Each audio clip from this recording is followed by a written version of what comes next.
Front wheel drive, rear wheel drive, four wheel drive और all wheel drive, आखिर इन सब में क्या डिफरेंसेस हैं? क्यों कुछ गाड़ियों में आपको फोर व्हील ड्राइव सिस्टम देखने को मिलता है और कुछ में ऑल व्हील ड्राइव सिस्टम? क्यों कुछ गाड़ियों में ओपन डिफरेंशियल होता है और कुछ में लॉकिंग डिफरेंशियल? आखिर ये अलग अलग डिफरेंशियल्स क्या काम करते हैं?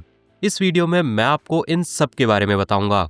और सिर्फ बेसिक डिफरेंस ही नहीं, बल्कि हम ये भी जानेंगे कि डिफरेंट सिचुएशंस में ये सिस्टम किस तरीके से टॉर्क को डिस्ट्रीब्यूट करते हैं और क्यों ये सिस्टम फेल होते हैं।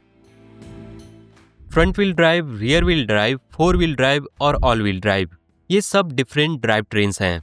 पर इन सब को अच्छे से समझने के लिए आपको एक चीज को समझना बहुत जरूरी है, वो है डिफरेंशियल। इमेजिन कीजिए कि दो व्हील्स हैं जो एक सॉलिड एक्सल से कनेक्टेड हैं। अगर एक व्हील घूमेगा तो दूसरा व्हील भी घूमेगा, और अगर एक व्हील रुकेगा तो दूसरा व्हील भी रुकेगा। मतलब दोनों व्हील सेम स्पीड से रोटेट करेंगे। तो सीधी रोड में तो इस सेटअप में कोई प्रॉब्लम नहीं है, पर जैसे ही ये व्हील्स एक टर्न पर जाएंगे तो सेम टाइम पर बाहर वाले व्हील को अंदर वाले व्हील से ज्यादा डिस्टेंस कवर करनी होगी। मतलब बाहर वाले व्हील को ज्यादा स्पीड से रोटेट करना होगा और अंदर वाले व्हील को कम डिस्टेंस कवर करनी होगी। लेकिन ये दोनों व्हील्स तो एक साथ जुड़े हुए हैं, तो फिर दोनों की स्पीड तो चेंज नहीं हो सकती। तो होता क्या है कि अंदर वाला व्हील स्लिप करने लगता है, क्योंकि उसे तो उतनी स्पीड की जरूरत ही नहीं है। अब ये सेटअप अगर किसी कार में लगा हो तो आप इमेजिन कर सकते हैं कि उसकी हैंडलिंग किस तरीके की होगी। अब इस व्हील को स्लिप होने से रोकने के लिए हम इस सॉलिड एक्सल को बीच में से काटकर एक ऐसा सिस्टम लगा सकते हैं जो इन दोनों व्हील्स को एक साथ जोड़कर भी रखे और अलग अलग स्पीड से रोटेट होने की फ्रीडम भी दे। और ये सिस्टम होता है डिफरेंशियल। डिफरेंशियल इंजन की पावर को दोनों व्हील्स तक पहुंचाता है और दोनों व्हील्स को अलग अलग स्पीड से रोटेट करने की फ्रीडम देता है। एक डिफरेंशियल के अंदर होते हैं कुछ गियर्स, जैसे pinion gear, ring gear, side gear और स्पाइडर गियर। पिनियन गियर एक इनपुट गियर होता है जो कनेक्टेड होता है ड्राइव शाफ्ट से। इसका काम होता है इंजन से आने वाली पावर को रिंग गियर को ट्रांसफर करना। पिनियन गियर और रिंग गियर का कॉम्बिनेशन इंजन से आने वाली पावर के फ्लो की डायरेक्शन को 90 डिग्री टर्न कर देते हैं। इसके अलावा रिंग गियर एक फाइनल ड्राइव गियर की तरह भी एक्ट करता है। मतलब ये व्हील्स तक जाने वाले टॉर्क को इंक्रीज करता है। साइड गियर्स दोनों व्हील की एक्सल शाफ्ट से जुड़े होते हैं जो व्हील्स तक पावर पहुंचाते हैं। इन दोनों साइड गियर्स के बीच में होते हैं छोटे छोटे स्पाइडर गियर्स। साइड गियर्स और स्पाइडर गियर्स मिलकर दोनों व्हील को अलग अलग स्पीड से रोटेट करने की फ्रीडम देते हैं। जब गाड़ी स्ट्रेट जा रही होती है तो स्पाइडर गियर्स अपनी एक्सिस पर फिक्स रहते हैं। मतलब डिफरेंशियल एक सॉलिड एक्सल की तरह एक्ट करता है और दोनों व्हील्स को सेम स्पीड से रोटेट करता है। लेकिन जब एक टर्न आता है तो स्पाइडर गियर्स अपनी एक्सिस पर रोटेट करते हैं, जिसकी वजह से दोनों व्हील्स अलग अलग स्पीड से रोटेट कर पाते हैं। अभी हम जिस डिफरेंशियल की बात कर रहे हैं ये एक ओपन टाइप डिफरेंशियल है। इसके अलावा और भी टाइप के डिफरेंशियल्स होते हैं, जैसे locking differential, limited slip differential. इन डिफरेंशियल्स के बारे में हम वीडियो में आगे बात करेंगे। चलिए अब देखते हैं कि डिफरेंशियल अलग अलग ड्राइव ट्रेन्स में किस तरीके से काम करता है। सबसे पहले बात करते हैं रियर व्हील ड्राइव कॉन्फ़िगरेशन की। इस कॉन्फ़िगरेशन में डिफरेंशियल रियर एक्सल पर लगा होता है। इंजन की पावर ट्रांसमिशन से होते हुए एक ड्राइव शाफ्ट के थ्रू पहुंचती है डिफरेंशियल तक। डिफरेंशियल इस पावर को दोनों व्हील्स में डिस्ट्रीब्यूट करता है और कंडीशन के अकॉर्डिंग दोनों व्हील्स को इंडिपेंडेंटली अलग अलग स्पीड से रोटेट होने देता है। फ्रंट व्हील्स हैंडलिंग को संभालते हैं और रियर व्हील्स पावर को। रियर व्हील ड्राइव कॉन्फ़िगरेशन आपको अच्छी हैंडलिंग और स्पोर्टी परफॉर्मेंस देते हैं, पर स्लिपरी सरफेस में जैसे स्नो में रियर व्हील ट्रैक्शन लूज कर देते हैं। इसके बाद आता है front wheel drive configuration. Front wheel drive गाड़ी एक रियर व्हील ड्राइव गाड़ी से काफी अलग होती है। इसमें ट्रांसमिशन और डिफरेंशियल दोनों एक ही यूनिट में कंबाइंड होते हैं, जिसे ट्रांस एक्सल कहते हैं। ये ट्रांस एक्सल इंजन से कनेक्टेड होता है। इंजन की पावर ट्रांस एक्सल में जाती है। ट्रांस एक्सल इस पावर को एक सीवी शाफ्ट के थ्रू दोनों फ्रंट व्हील्स को डिस्ट्रीब्यूट करता है। फ्रंट व्हील ड्राइव में फ्रंट व्हील्स गाड़ी को स्टीयर भी करते हैं और उसके साथ गाड़ी को पुल भी करते हैं। यहाँ पर भी डिफरेंशियल दोनों व्हील्स को अलग अलग स्पीड से रोटेट करने में हेल्प करता है। एक front wheel drive car sporty performance के लिए डिजाइन नहीं होती, बल्कि day to day normal driving के लिए होती है और एफिशिएंसी पर फोकस्ड होती है। फ्रंट व्हील ड्राइव और रियर व्हील ड्राइव, इन दोनों कॉन्फ़िगरेशन में जो डिफरेंशियल यूज हुआ है वो एक ओपन डिफरेंशियल है और ओपन डिफरेंशियल दोनों व्हील्स में बराबर टॉर्क स्प्लिट करता है। तो एग्जाम्पल के लिए अब एक सिचुएशन इमेजिन कीजिए। मान लीजिए डिफरेंशियल दोनों व्हील्स में 300 Nm टॉर्क दे रहा है और एक व्हील किसी स्लिपरी सरफेस में चले जाए जहां उसे ग्रिप नहीं मिल रही है, लेकिन दूसरे व्हील के पास अच्छी ग्रिप है। तो यहाँ पर जो व्हील स्लिपरी सरफेस में होगा उसकी ट्रैक्शन लिमिट कम होगी। ट्रैक्शन लिमिट होती है कि एक टायर किसी सरफेस पर मैक्सिमम कितना टॉर्क अप्लाई कर सकता है स्लिप होने से पहले। ये सेम वैसा ही है जैसे आप किसी नट को खोलने की कोशिश करते हो जिसकी एजेस घिसी हुई हों। तो जब आप उसे खोलने की कोशिश करते हो तो थोड़ा सा फोर्स लगाने पर ही रेंच फिसल जाता है। सेम ऐसा ही टायर के केस में होता है। अब क्योंकि टायर की ग्रिप स्नो में कम हो जाती है तो उसकी ट्रैक्शन लिमिट भी कम हो जाती है। तो इस एग्जांपल के लिए मान लीजिए कि जो व्हील स्लिपरी सरफेस में है उसकी ट्रैक्शन लिमिट 50 Nm है और उससे ज्यादा टॉर्क अप्लाई करने पर वो ग्रिप लूज कर देगा। लेकिन हमारा डिफरेंशियल तो 300 Nm टॉर्क दे रहा है, तो क्या होगा? व्हील स्लिप हो जाएगा और फास्ट स्पीड से स्पिन करने लगेगा। अब क्योंकि दोनों व्हील्स में बराबर टॉर्क डिस्ट्रीब्यूट होता है तो दूसरे व्हील में भी सिर्फ 50 Nm टॉर्क ही सप्लाई होगा। अब भले ही दूसरा व्हील अच्छी ग्रिप वाली सरफेस पर हो जहां पर ट्रैक्शन लिमिट काफी हाई हो, अराउंड 200 Nm की, लेकिन व्हील को तो सिर्फ 50 Nm टॉर्क मिल रहा है, तो वो व्हील घूम ही नहीं पाएगा और इस कंडीशन में गाड़ी फंस जाएगी। तो इस प्रॉब्लम को सॉल्व करने के लिए क्या किया जा सकता है? क्यों ना हम टॉर्क को सिर्फ एक एक्सल के व्हील्स को देने की जगह दोनों एक्सल के व्हील्स को दें। और यही होता है एक 4x4 सिस्टम। एक 4x4 सिस्टम में फ्रंट और रियर एक्सल दोनों में डिफरेंशियल्स लगे होते हैं। इन दोनों डिफरेंशियल्स तक पावर पहुंचाने के लिए यूज होता है एक ट्रांसफर केस। इंजन से पावर ट्रांसमिशन में जाती है, ट्रांसमिशन इस पावर को ट्रांसफर केस को ट्रांसफर करता है, ट्रांसफर केस से कनेक्टेड होता है फ्रंट और रियर एक्सल।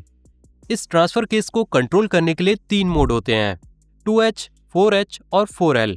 जब गाड़ी 2H में होती है तो ट्रांसफर केस सिर्फ रियर एक्सल को ही पावर ट्रांसफर करता है और गाड़ी एक रियर व्हील ड्राइव की तरह काम करती है।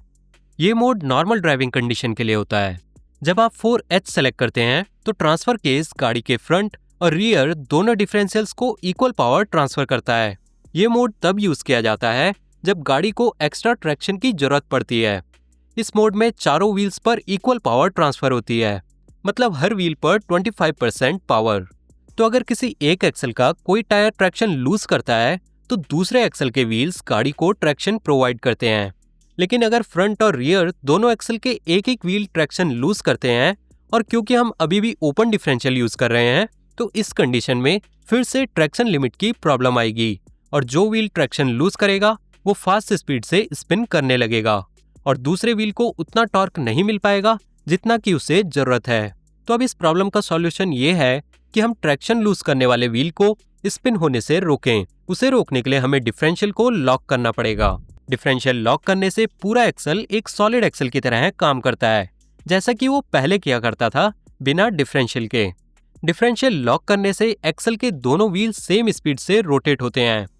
अब हर व्हील उतना टॉर्क अप्लाई करता है जितना उसकी ट्रैक्शन लिमिट उसे अलाउ करती है। तो ज्यादा टॉर्क सीधा उसी व्हील को मिलता है जिस पर अच्छी ग्रिप होती है।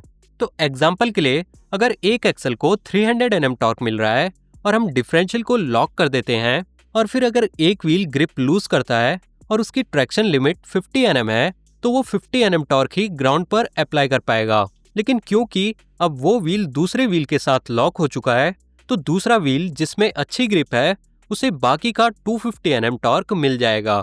तो टोटल यूजेबल टॉर्क हो जाएगा 250 + 50 यानी कि 300 Nm। और यही फायदा होता है लॉकिंग डिफरेंशियल का। लेकिन डिफरेंशियल को जरूरत पड़ने पर ही लॉक किया जाता है, अदरवाइज टर्न पर वही प्रॉब्लम फेस करनी पड़ेगी जिसकी वजह से हम डिफरेंशियल का यूज करते हैं ताकि दोनों व्हील्स अलग अलग स्पीड से रोटेट हो सकें।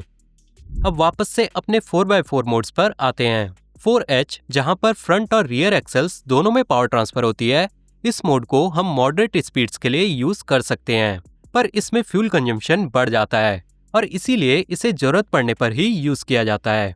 नेक्स्ट मोड आता है 4L। इस मोड में ट्रांसफर केस एक लोअर गियर रेशियो को इंगेज कर देता है।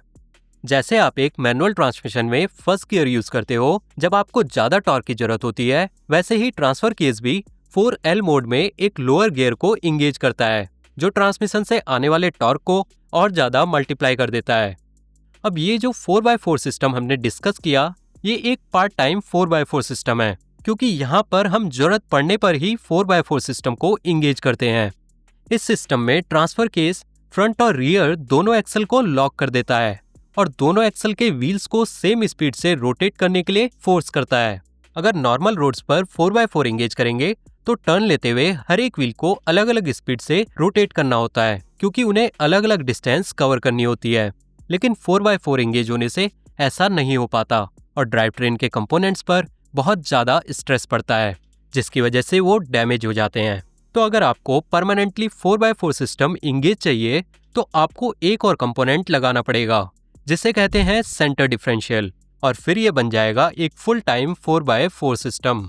ये सेंटर डिफरेंशियल फ्रंट और रियर एक्सल को अलग अलग स्पीड से रोटेट होने की फ्रीडम देता है। और अगेन जैसे ओपन डिफरेंशियल के साथ होता था, अगर आपके फ्रंट या रियर के दोनों व्हील्स ट्रैक्शन लूज करते हैं तो सेंटर डिफरेंशियल उसी एक्सल को ज़्यादा पावर ट्रांसफर करेगा जहां फ्रिक्शन कम होगा। तो इस प्रॉब्लम को सॉल्व करने के लिए आपको फिर से सेंटर डिफरेंशियल को लॉक करना होगा ताकि टॉर्क वेस्ट ना हो। अब डिफरेंशियल को लॉक करने के लिए हम लॉकिंग डिफरेंशियल का यूज कर सकते हैं या फिर लिमिटेड स्लिप डिफरेंशियल का यूज कर सकते हैं, जो फ्रंट और रियर एक्सल की स्पीड के डिफरेंस को लिमिट करता है। अब क्योंकि एक full time 4 wheel drive system में सारे व्हील्स में हमेशा पावर ट्रांसफर होती है, तो ये बन जाता है एक ऑल व्हील ड्राइव सिस्टम। तो आप समझ गए होंगे कि एक ऑल व्हील ड्राइव सिस्टम में क्या होता है। एक ऑल व्हील ड्राइव सिस्टम में चारों व्हील्स में हमेशा पावर जाती है और आप इसे 2 व्हील ड्राइव सिस्टम में कन्वर्ट नहीं कर सकते। कुछ कार्स में टॉर्जन डिफरेंशियल का यूज किया जाता है। ये डिफरेंशियल टॉर्क लॉस को सेंस करता है और अगर कोई एक्सल ट्रैक्शन लूज करता है तो ये दूसरे एक्सल को ज्यादा टॉर्क ट्रांसफर करता है। कुछ कार्स में टॉर्क लॉस को इलेक्ट्रॉनिकली भी मेजर किया जाता है और उसके अकॉर्डिंग दोनों एक्सल्स के बीच टॉर्क को डिस्ट्रीब्यूट किया जाता है। ऑल व्हील ड्राइव सिस्टम में 4x4 सिस्टम परमानेंटली इंगेज रहता है और इसीलिए ये ज़्यादा फ्यूल भी कंज्यूम करता है। ये सिस्टम आपको सभी टाइप के सरफेसेस पर अच्छी परफॉर्मेंस देता है, पर एक्सट्रीम ऑफ रोडिंग में पार्ट टाइम 4x4 सिस्टम ही बेटर है। तो अगर बेसिक डिफरेंस देखा जाए एक 4 व्हील ड्राइव और एक ऑल व्हील ड्राइव सिस्टम में, तो वो ये है कि 4 व्हील ड्राइव में आप जरूरत के हिसाब से 4x4 को इंगेज और डिसंगेज करते हो और नॉर्मल कंडीशन में 2 व्हील ड्राइव में स्विच कर सकते हो, जो आपको बेटर फ्यूल इकोनॉमी देगा। लेकिन एक mechanical all wheel drive system में जैसे टॉर्जन डिफरेंशियल या फिर लिमिटेड स्लिप डिफरेंशियल, इनमें 4x4 परमानेंटली इंगेज रहता है और सेंटर डिफरेंशियल जरूरत के हिसाब से फ्रंट और रियर एक्सेल्स में पावर को डिस्ट्रीब्यूट करता है। लेकिन एक on demand all wheel drive electronic system सभी व्हील्स की स्पीड को मॉनिटर करता है। नॉर्मल कंडीशन में तो पावर एक एक्सल में ही जाती है, लेकिन जैसे ही सिस्टम किसी व्हील में स्पीड डिफरेंस सेंस करता है, वो पावर को दूसरे एक्सल में ट्रांसफर कर देता है। पर दोनों ही ऑल व्हील ड्राइव सिस्टम, चाहे वो मैकेनिकल हो या फिर इलेक्ट्रॉनिक, ये ऑटोमेटिकली काम करते हैं और इसमें ड्राइवर का कोई भी कंट्रोल नहीं रहता। इसके अलावा कुछ कार्स स्लिप होने वाले व्हील को लॉक करके ट्रैक्शन लिमिट को अवॉइड करती है, पर इसके बारे में किसी दूसरी वीडियो में बात करेंगे। आई होप आपको ये चारों ड्राइव ट्रेन अच्छे से समझ आ गई होगी। कमेंट्स में बताओ आपको इनमें से कौन सा ड्राइव ट्रेन अच्छा लगा और क्यों। और अगर वीडियो इन्फॉर्मेटिव लगी हो तो वीडियो को लाइक, शेयर और चैनल को सब्सक्राइब जरूर करना।